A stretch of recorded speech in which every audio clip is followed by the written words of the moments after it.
ಕಣ್ಣು ಕೈ ಕಾಲ್ ಕಿವಿ ನಾಲಿಗೆ ಇರಲಿಕ್ಕೆ ಮಣ್ಣು ಮುಖಿ ಮರುಳಾಗುವಿ ರೇನು ಕಣ್ಣು ಕೈ ಕಾಲ್ ಕಿವಿ ನಾಲಿಗೆ ಇರಲಿಕ್ಕೆ ಮಣ್ಣುಕಿ ಮರುಳಾಗುವಿ ರೇನು ಹೆಣ್ಣು ಹೊನ್ನಿಗಾಗಿ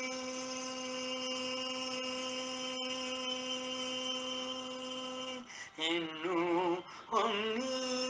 ಹೊನ್ನಿಗಾಗಿ ಹರಿಯ ನಾಮಾಮೃತ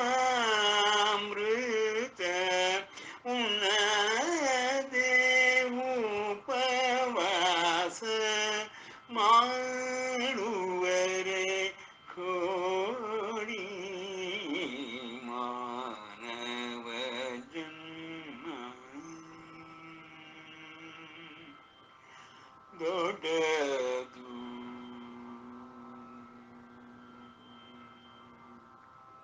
ಕಾಲನ ದೂತರು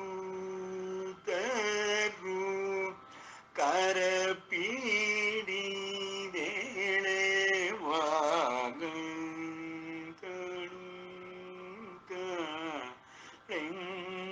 ಎಂದರೆ ತಾಳುವರೆ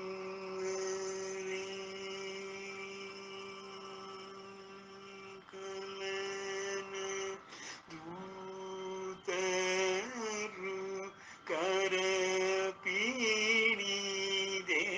ಕರಪೀಡಿದೆಳೆವಾಗ ತಾಳು ತಾಳೆಂದರೆ ತಾಳುವರೆ ದಾಳಿ ಬಾರದ ಮುನ್ನ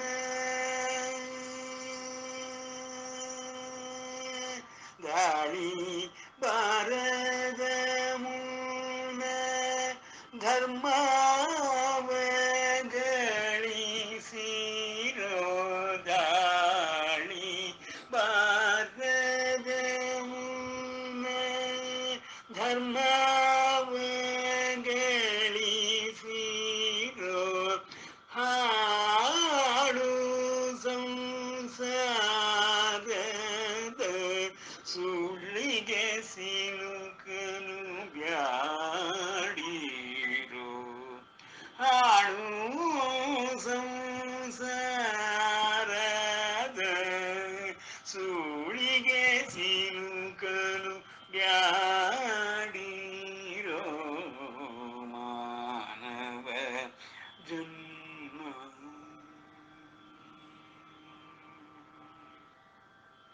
ಏನು ಕಾರಣ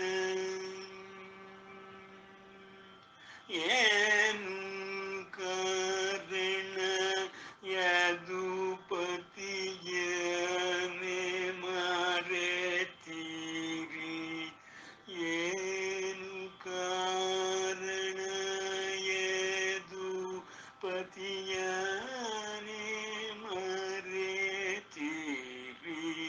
ಧಾನ ಧಾನ್ಯ ಪುತ್ರರು ಕಾಯುವರೇನು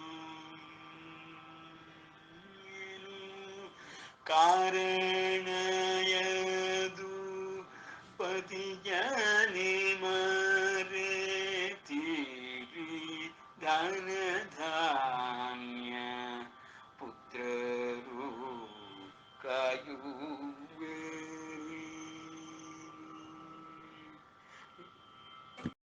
ಏನು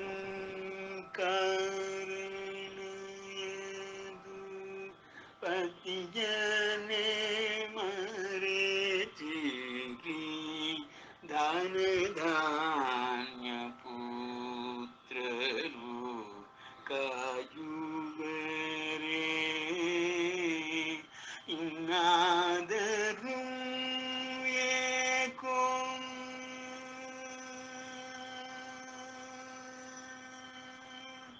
ಇನ್ನಾದರೂ ಏಕೋ ಭವದಿ ಭಜಿಸಿರೋ ಇನ್ನಾದರೂ ಏಕೋ ಭವದಿ ಭಜಿಸಿರೋ ಇನ್ನಾದರೂ ಏಕೋ ಭವದಿ ಭಜಿಸಿರೋ ಚನ್ನ ಶ್ರೀ ಪುರಂದರ ವಿಠಲರಾಯನ ಬೇಗನೆ ಇನ್ನಾದರೂ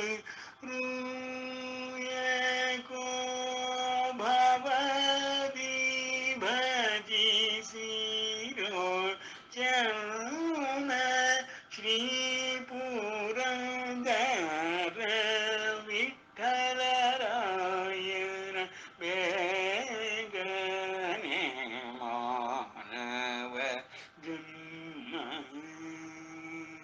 ದೊಡ್ಡದು ಇದಹನಿ ಮಾಡಲಿ ಬೇಡಿ ಹೂಚಪ್ಪ ಗಣಿತ ಮಾನವ ಜನ್ಮ ದೊಡ್ಡದು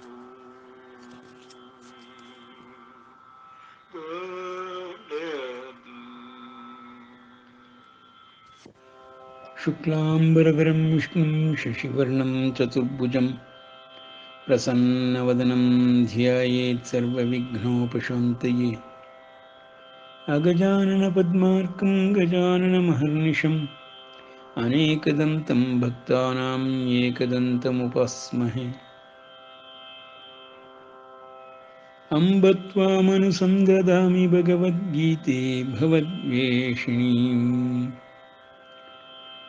ನ ಚ ತಸ್ಮಾನ್ ಮನುಷ್ಯೇತು ಕಶ್ಚಿನ್ಮೇ ಪ್ರಿಯಕೃತ್ತಮಃ ಭವಿತಾ ನ ಚ ಮೇ ತಸ್ಮಾದ್ ಅನ್ಯಃ ಪ್ರಿಯತರೋ ಭುವಿ. ನಾವು ಭಗವದ್ಗೀತಾ 14ನೇ ಅಧ್ಯಾಯ ಗುಣತ್ರಯ ವಿಭಾಗ ಯೋಗವನ್ನು 3-4 ಶ್ಲೋಕಗಳನ್ನು ನೋಡಿದ್ದೇವೆ. ಮುಂದುವರಿಸುತ್ತಾ ಶ್ರೀಕೃಷ್ಣನು ಗುಣಗಳ ವಿಷಯದಲ್ಲಿ ಹೀಗೆ ಹೇಳುತ್ತಾ ಇರುವನು. ಸರ್ವಯೋನಿಷು ಕೌಂತೆಯ ಮೂರ್ತಯಃ ಸಂಭವಂತಿಯಾಃ ತಾಸಾಂ ಬ್ರಹ್ಮ ಮಹದ್ಯೋನಿಃ ಅಹಂ ಬೀಜಪ್ರದಃ ಪಿತಾ ಸತ್ವಂ ರಜಸ್ತಮ ಇತಿ ಗುಣಾಃ ಪ್ರಕೃತಿ ಸಂಭವಾಃ ನಿಬಧ್ನಂತಿ ಮಹಾಬಾಹೋ ದೇಹೇ ದೇಹಿನಮವ್ಯಯಂ. ನೋಡಿ, ಇಲ್ಲಿ ಕೃಷ್ಣನು ಹೇಳುತ್ತಿರುವಂತೆ ಸತ್ವ ರಜಸ್ತಮಸ್ ಎಂಬ ಗುಣಗಳು ಪ್ರಕೃತಿಯಿಂದ ಹುಟ್ಟುವಂಥವು. ಪ್ರಕೃತಿ ಸಂಭವಾಹ ನಿಬಧ್ನಂತಿ ದೇಹೇ ದೇಹಿನಂ. ದೇಹದೊಳಗೆ ದೇಹಿಯನ್ನ ಈ ಪ್ರಕೃತಿ ಸಂಭವದಿಂದುಂಟಾಗಿರುವಂತಹ 3 ಗುಣಗಳು ಬಂಧಿಸುತ್ತದೆ. ಇಲ್ಲಿ ದೇಹಿ ಎನ್ನ ಪದವನ್ನು ಪ್ರಯೋಗ ಮಾಡಿದ್ದಾನೆ ಪರಮಾತ್ಮ. ಸಾಂಖ್ಯಯೋಗದಲ್ಲಿಯೂ ದೇಹಿ ಎಂದೇ ಆರಂಭಿಸುತ್ತಾನೆ. ದೇಹಿ ಎಂಬ ಪದಕ್ಕೆ ಸಾಮಾನ್ಯವಾಗಿ ಎಲ್ಲ ಭಗವದ್ಗೀತಾ ಪುಸ್ತಕಗಳಲ್ಲಿ ಆತ್ಮ ಆತ್ಮ ಆತ್ಮ ಎಂದೇ ಹೇಳುತ್ತಾರೆ. ಈ ದೇಹವನ್ನು ಬಿಟ್ಟರೆ ಸಾಂಖ್ಯಯೋಗದ ಪ್ರಕಾರ 2 ನೋಡಬೇಕೆಂದು ಹೇಳಿದ ಕಾರಣದಿಂದ ದೇಹವನ್ನು ಬಿಟ್ಟರೆ ಒಳಗಿರುವ ದೇಹಿ ಎಂಬುದಾಗಿ ಪರಿಗಣಿಸುವುದಿಲ್ಲ, ಆತ್ಮನೆಂದು ಎಲ್ಲರೂ ಹೇಳುವರು. ಆತ್ಮನೆಂದು ಹೇಳಿದರೆ ಏನರ್ಥವಾಗುತ್ತದೆ? ಈ ದೇಹವನ್ನು ಬಿಟ್ಟೊಡನೆಯೇ ಆತ್ಮವೇ ಹೊರಗೆ ಹೋಗುತ್ತದೆ, ಆತ್ಮ ಮಾತ್ರ ಉಳಿಯುತ್ತದೆ ಎಂಬ ಅರ್ಥ ಬರುತ್ತದೆ. ಎಲ್ಲ ಕಡೆಯೂ ಆತ್ಮ ಹೊರಗೆ ಹೋಗುವುದು, ಮೇಲಿನ ಲೋಕಗಳಿಗೆ ಹೋಗುವುದು, ಈ ರೀತಿ ಎಲ್ಲ ನಮ್ಮ ಪೌರಾಣಿಕ ಕಥೆಗಳಲ್ಲಿ ಹೇರಳವಾಗಿ ದೊರಕುತ್ತದೆ. ಆತ್ಮನನ್ನು ಶುದ್ಧ ಪರಬ್ರಹ್ಮ ಚೈತನ್ಯವೆಂದು ನಾವು ಪರಿಗಣಿಸುವುದಾದರೆ, ಶುದ್ಧ ಪರಬ್ರಹ್ಮ ಚೈತನ್ಯ ಒಂದೇ ಹೊರ ಹೋಗುತ್ತದೆ, ಮೇಲಿನ ಲೋಕಗಳಿಗೆ ಹೋಗುತ್ತದೆ ಎಂಬ ಅರ್ಥವಾಗುತ್ತದೆ. ಆತ್ಮನಿಗೆ ಯಾವ ಶರೀರವೂ ಇಲ್ಲವಾದಾಗ ಆ ಮೇಲಿನ ಲೋಕಗಳಿಗೆ, ಪಿತೃಲೋಕಗಳಿಗೆ, ಪುಣ್ಯ ಲೋಕಗಳಿಗೆ ಕಳಿಸುವ ಈ ಶ್ರಾದ್ದಾದಿ ವ್ಯವಸ್ಥೆಯೇ ಅರ್ಥಹೀನವಾಗುತ್ತದೆ.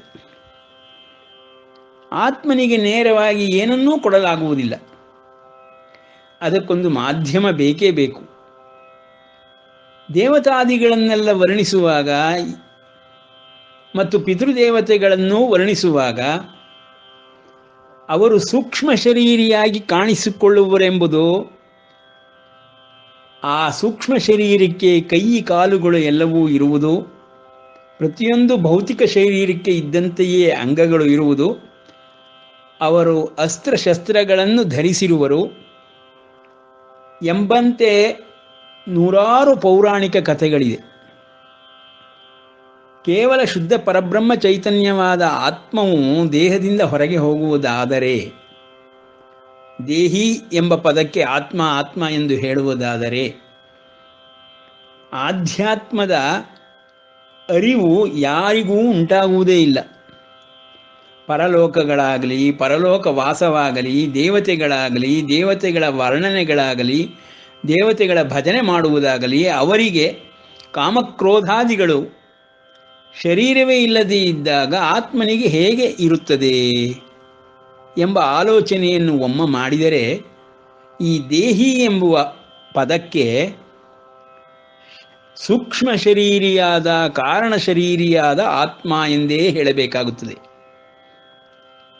ಕೇವಲ ಭೌತಿಕ ಶರೀರವನ್ನು ತೊರೆದೊಡನೆ ಆತ್ಮ ಮಾತ್ರ ಹೊರ ಹೋಗುತ್ತದೆ, ಮೇಲಿನ ಲೋಕಗಳಿಗೆ ಹೋಗುತ್ತದೆ ಎಂದರೆ, ದೇವತಾದಿಗಳಿಗೆ ನಾವು ಕೊಡುವ ನೈವೇದ್ಯವಾಗಲಿ, ಆರಾಧನಾ ಪೂಜಾದಿ ಕಾರ್ಯಕ್ರಮಗಳಾಗಲಿ, ಪಿತೃದೇವತೆಗಳಿಗೆ ಕೊಡುವಂತಹ ಪಿಂಡ ಪ್ರದಾನವಾಗಲಿ ಎಲ್ಲವೂ ಅರ್ಥಹೀನವಾಗಿ ಹೋಗುತ್ತದೆ. ಎಲ್ಲ ದೇವತಾದಿಗಳಿಗೆ, ಪಿತೃದೇವತಾದಿಗಳಿಗೆ ಶರೀರವೇ ಇಲ್ಲ, ಯಾವುದನ್ನು ಸ್ವೀಕರಿಸುವುದೇ ಇಲ್ಲವೆನ್ನುವುದಾದರೆ, ಕೇವಲ ಆತ್ಮ ಮಾತ್ರ ಇರುವುದಾದರೆ ಬ್ರಹ್ಮನಿರ್ವಾಣವಾಗಿ ಹೋಯಿತು, ಆತ್ಮನಿರ್ವಾಣವಾಗಿ ಹೋಯಿತು. ಈ ದೇಹವನ್ನು ಬಿಟ್ಟೊಡನೆಯೇ ಆತ್ಮನಿರ್ವಾಣವೆಂದೇ ಹೇಳಬೇಕು. ಆದರೆ ನಿತ್ಯ ಜಗತ್ತಿನಲ್ಲಿ ನಾವು ಮರಣದ ನಂತರ ಕಾಣುತ್ತಿರುವುದು ಆತ್ಮನನ್ನಲ್ಲ. ದೇಹವನ್ನು ಬಿಟ್ಟೊಡನೆಯೇ ಅವನು ಪ್ರೇತಾತ್ಮ ಶರೀರಿಯಾಗಿಯೋ, ಸೂಕ್ಷ್ಮ ಶರೀರಿಯಾಗಿಯೋ ಇಲ್ಲಿಯೇ ಇದ್ದು ಎಲ್ಲ ಶ್ರಾದ್ದಾದಿ ಕರ್ಮಗಳನ್ನು ಸ್ವೀಕರಿಸಿ ಪುಣ್ಯವನ್ನು ಗಳಿಸಿ ಮೇಲಿನ ಲೋಕಗಳಿಗೆ ಹೋಗುವನೆಂಬ ನಮ್ಮ ಪೌರಾಣಿಕ ಕಥೆಗಳಿಗೆಲ್ಲವೂ ಅರ್ಥ ಉಂಟಾಗುತ್ತದೆ, ಸಾರ್ಥಕವಿರುತ್ತದೆ ಪ್ರತಿಯೊಂದು ಕರ್ಮದಲ್ಲಿಯೂ. ಇಲ್ಲವಾದರೆ ಈ ಕರ್ಮಗಳೆಲ್ಲವೂ ಅರ್ಥವನ್ನೇ ಕಳೆದುಕೊಂಡು ಅಸತ್ಯವೆಂದು ತೋರುತ್ತದೆ. ಶುದ್ಧ ಪರಬ್ರಹ್ಮ ಚೈತನ್ಯ ಒಂದೇ ಸತ್ಯವೆಂಬುದು ನಿಜವಾದರೂ ದೇವತಾದಿಗಳೆಲ್ಲವೂ ಇರುವುದು ರೂಪಗುಣ, ಸಾಕಾರ ರೂಪಗುಣಗಳಿಂದ ಇರುವುದು, ಮೇಲಿನ ಲೋಕಗಳಿರುವುದು, ಪರಲೋಕಗಳಿರುವುದು ಎಲ್ಲವೂ ಸತ್ಯವೇ. ಅವು ಭ್ರಮೆಯಲ್ಲ.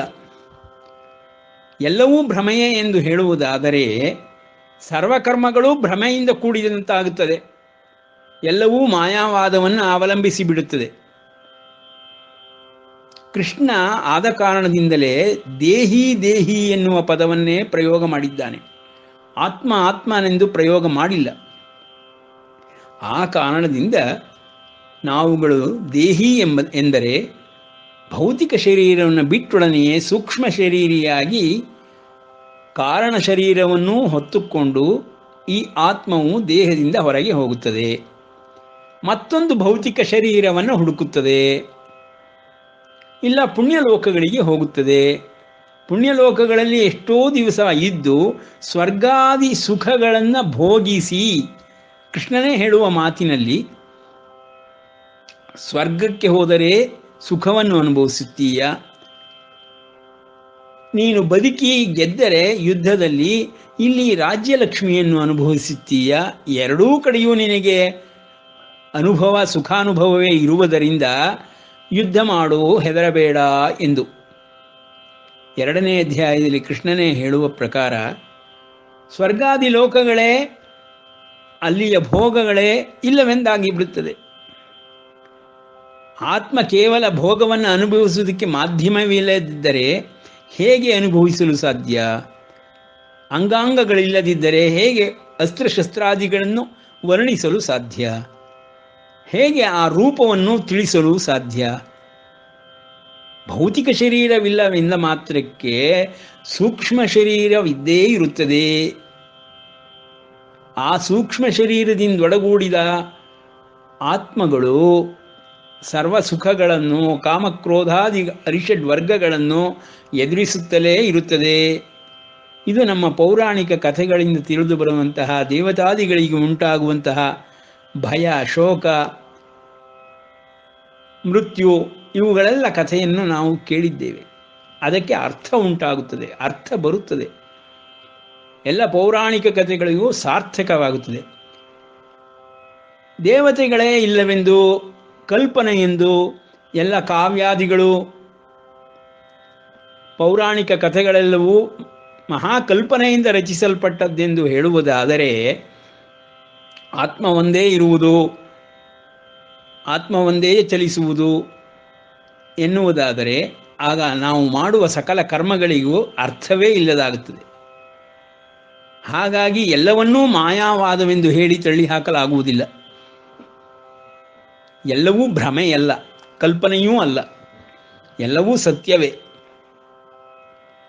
ಪ್ರತಿಯೊಬ್ಬ ವ್ಯಕ್ತಿಯು ತನ್ನ ದೇಹವನ್ನು ತೊರೆದೊಡನೆ ದೇಹಿಯಾಗಿ ಹೊರಬರುವನು. ಅವನು ಮೇಲಿನ ಲೋಕಗಳಿಗೆ ಹೋಗುವನು, ಇಲ್ಲ ದೇಹಾಂತರ ಪ್ರಾಪ್ತಿಯಾಗುವುದು. ಹೀಗೆ ನಾವು ಅರ್ಥೈಸಿ ತಿಳಿದುಕೊಂಡಾಗ ವೇದೋಪನಿಷತ್ತುಗಳಿಗೂ ಅರ್ಥವೂ ಸರಿ ಬರುತ್ತದೆ, ಪೌರಾಣಿಕ ಕಥೆಗಳಿಗೂ ಅರ್ಥವೂ ಸರಿ ಬರುತ್ತದೆ. ಹಾಗೆ ನಾವು ಅರ್ಥವನ್ನು ದೇಹಿನಂ ಅವ್ಯಯಂ ಎಂದು ಹೇಳುವಾಗ ದೇಹಿಯಾಗಿರುವವನು ಒಳಗಿರುವನು, ಅವನಿಗೆ ಗುಣಗಳು ಉಂಟಾಗುತ್ತದೆ. ಗುಣಗಳು ಪ್ರಾಕೃತಿಕವಾದ ಶರೀರದಿಂದ ಉಂಟಾಗುತ್ತದೆ. ಸೂಕ್ಷ್ಮ ಶರೀರವು ಪ್ರಾಕೃತಿಕ ಶರೀರವೇ, ಸೂಕ್ಷ್ಮ ರೂಪದಲ್ಲಿರುತ್ತದೆ. ಪಂಚಭೂತಗಳು ಹೇಗೆ ಭೌತಿಕವಾಗಿಯೂ ಇರುತ್ತದೆಯೋ ಹಾಗೆ ಸೂಕ್ಷ್ಮವಾಗಿಯೂ ಇರುತ್ತದೆ. ಆ ಸೂಕ್ಷ್ಮವಾಗಿರೋ ಪಂಚಭೌತಿಕ ದೇಹದಿಂದಲಷ್ಟೇ ಎಲ್ಲ ಅನುಭವಗಳನ್ನು ದೇಹಿಯಾದವನು ಪಡೆದುಕೊಳ್ಳಲು ಸಾಧ್ಯವಾಗುವುದು. ಈ ರೀತಿ ತಿಳಿದುಕೊಂಡು ದೇವತಾದಿಗಳಿಗೂ ಭಯ ಶೋಕಗಳುಂಟು, ಕಾಮಕ್ರೋಧಾದಿಗಳುಂಟು, ಅವರಿಗೂ ಗುಣಗಳುಂಟು. ಪ್ರಾಕೃತಿಕವಾದ ದೇಹ ಸೂಕ್ಷ್ಮ ಶರೀರದಲ್ಲಿ ಸತ್ವರಜಸ್ತಮಸ್ಸು ಎಂಬ ಗುಣಗಳು ಉಂಟು ಎಂಬುದನ್ನು ಅರ್ಥೈಸಿ ಹೇಳಬೇಕು. ಹಾಗೆ ಹೇಳುವಾಗ ಸತ್ವರಜಸ್ತಮಸ್ಸು ಎಂಬ ಪ್ರಕೃತಿಯಿಂದ ಹುಟ್ಟಿದ ಗುಣಗಳು ಅವ್ಯಯನಾದ ಆತ್ಮನನ್ನು ಅಂದು ಹೇಳುವುದರ ಬದಲು ದೇಹಿಯನ್ನು ದೇಹದಲ್ಲಿ ಬಂಧಿಸುತ್ತದೆ ಎಂದೇ ಹೇಳಬೇಕು. ತತ್ರ ಸತ್ವಂ ನಿರ್ಮಲತ್ವಾತ್ ಪ್ರಕಾಶಕಂ ಅಮ್ಮನಾಮಯಂ ಸುಖಸಂಗೇನ ಬಧ್ನಾತಿ ಜ್ಞಾನಸಂಗೇನ ಚಾನಘ ರಜೋರಾಗಾತ್ಮಕಂ ವಿದ್ಧಿ ತೃಷ್ಣಾ ಸಂಗ ಸಮುದ್ಭವಂ ತನ್ನಿಬಧ್ನಾತಿ ಕೌಂತೇಯ ಕರ್ಮಸಂಗೇನ ದೇಹಿನಂ ತಮಸ್ತು ಅಜ್ಞಾನಜಂ ವಿದ್ಧಿ ಮೋಹನಂ ಸರ್ವದೇಹಿನಾಂ ಪ್ರಮಾದಾಲಸ್ಯ ನಿದ್ರಾಭಿಃ ತನ್ನಿಬಧ್ನಾತಿ ಭಾರತ. ನೋಡಿ, ಈ ಮೂರೂ ಶ್ಲೋಕಗಳಿಂದ ದೇಹಿಯು ಆಯಾಯ ದೇಹಕ್ಕೆ ಬದ್ಧನಾಗುತ್ತಾನೆ. ಯಾವುದರಿಂದ ಬದ್ಧನಾಗುತ್ತಾನೆ? ಗುಣಗಳಿಂದ ಬದ್ಧನಾಗುತ್ತಾನೆ. ಸತ್ವರಜಸ್ತಮೋ ಗುಣಗಳಿಂದ ಬಂಧಿತನಾಗುತ್ತಾನೆ. ಹಾಗಾದರೆ ಸತ್ವಗುಣ, ರಜೋಗುಣ, ತಮೋಗುಣಗಳು ಹೇಗೆ ಉಂಟಾಗುತ್ತದೆ? ಅದನ್ನೇ ಹಿಂದಿನ ಶ್ಲೋಕದಲ್ಲಿ ಪ್ರಕೃತಿಯಿಂದಲೇ ಹುಟ್ಟಿದಂತಹ ಗುಣಗಳು ಎಂದು ತಿಳಿಸುತ್ತಾನೆ ಪರಮಾತ್ಮ. ಪ್ರಕೃತಿ ಎಂದರೆ ಭೌತಿಕ ದೇಹವೂ ಆಗುವುದು, ದೇಹದ ಸುತ್ತಲೂ ಇರುವ ಪ್ರಕೃತಿಯೂ ಆಗುವುದು, ಈ ಜಗತ್ತೂ ಆಗಿರುವುದು ಪ್ರಕೃತಿಯೇ. ಹೀಗೆ ಇವುಗಳಿಂದ ದೇಹದಲ್ಲಿ ಸತ್ವರಜಸ್ತಮೋ ಗುಣಗಳು ಉಂಟಾಗುತ್ತದೆ. ಆ ಉಂಟಾಗಿರುವಂತಹ ಗುಣಗಳಿಂದ ದೇಹಿಯನ್ನು ಬಂಧಿಸಲ್ಪಡುತ್ತದೆ ಎಂಬುದಾಗಿ ತಿಳಿದುಕೊಳ್ಳಬೇಕು. ನೋಡಿ, ಈ ಗುಣಗಳು ಎಂದೊಡನೆ ನಾವು ಸರಿಯಾದ ಅರ್ಥದಲ್ಲಿ ತಿಳಿದುಕೊಳ್ಳಬೇಕು. ಏನಪ್ಪ ಗುಣಗಳು ಎಂದರೆ? ಎಲ್ಲವೂ ಬಂಧಿಸುತ್ತದೆ ಎಂದಾದ ಮೇಲೆ ಉದಾಹರಣೆಯ ಮೂಲಕ ತಿಳಿಯುವುದಾದರೆ, ಒಂದು ಚಿನ್ನದ, ಇನ್ನೊಂದು ಕಬ್ಬಿಣದ, ಮತ್ತೊಂದು ಲೋಹದ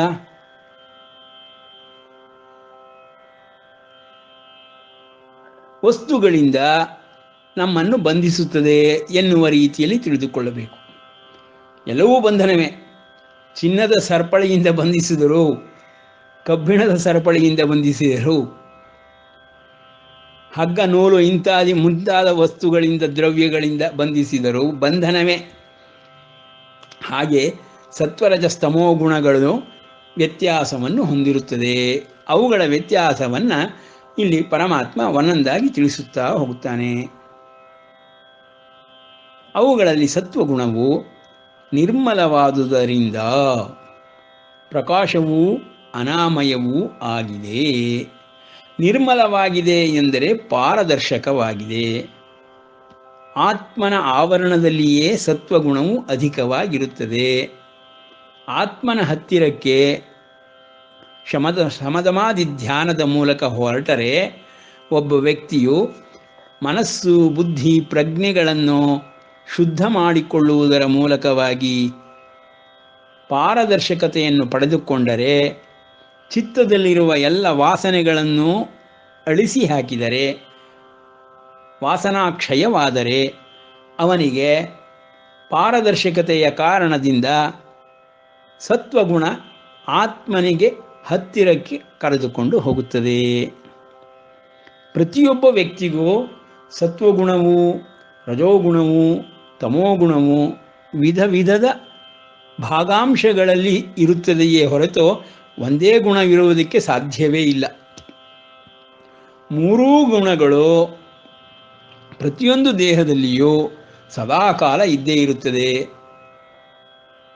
ಒಂದು ಸಾತ್ವಿಕ ಗುಣವು ಅಧಿಕವಾದಾಗ ರಜೋ ಮತ್ತು ತಮೋ ಗುಣಗಳು ಕಡಿಮೆಯಾಗುತ್ತದೆ.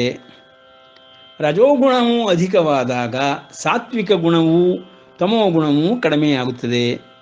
ತಮೋಗುಣವೇ ಅಧಿಕವಾದಾಗ ಸಾತ್ವಿಕ ಗುಣವು ರಜೋಗುಣವು ಕಡಿಮೆಯಾಗುತ್ತದೆ. ಹೀಗೆ ಮೂರೂ ಒಟ್ಟಾಗಿ ಸೇರಿ ದೇಹಿಯನ್ನು ಬಂಧಿಸುತ್ತಿರುತ್ತದೆ. ಅದನ್ನೇ ಮುಂದಿನ 3 ಶ್ಲೋಕಗಳಲ್ಲಿ ಪರಮಾತ್ಮನು ಹೇಳುತ್ತಿದ್ದಾನೆ. ಬಂಧನವು ಯಾವ ಯಾವ ಗುಣಗಳಿಂದ, ಯಾವ ಯಾವ ಕಾರಣಗಳಿಂದ ಉಂಟಾಗುತ್ತದೆ ಎಂದು. ಸತ್ವಗುಣವು ನಿರ್ಮಲವಾದುದರಿಂದ, ಅಂದರೆ ಪಾರದರ್ಶಕವಾಗಿರುವುದರಿಂದ, ಶುದ್ಧವಾಗಿರುವುದರಿಂದ, ಪ್ರಕಾಶವೂ ಅನಾಮಯವೂ ಆಗಿದೆ. ಅಂದರೆ ಆತ್ಮನ ಬೆಳಕು ಸಾತ್ವಿಕ ಗುಣದ ಪ್ರಭಾವದಿಂದ ಪ್ರಕಾಶವಾಗಿ ಅನಾಮಯವಾಗಿ ಕಾಣಿಸುತ್ತದೆ.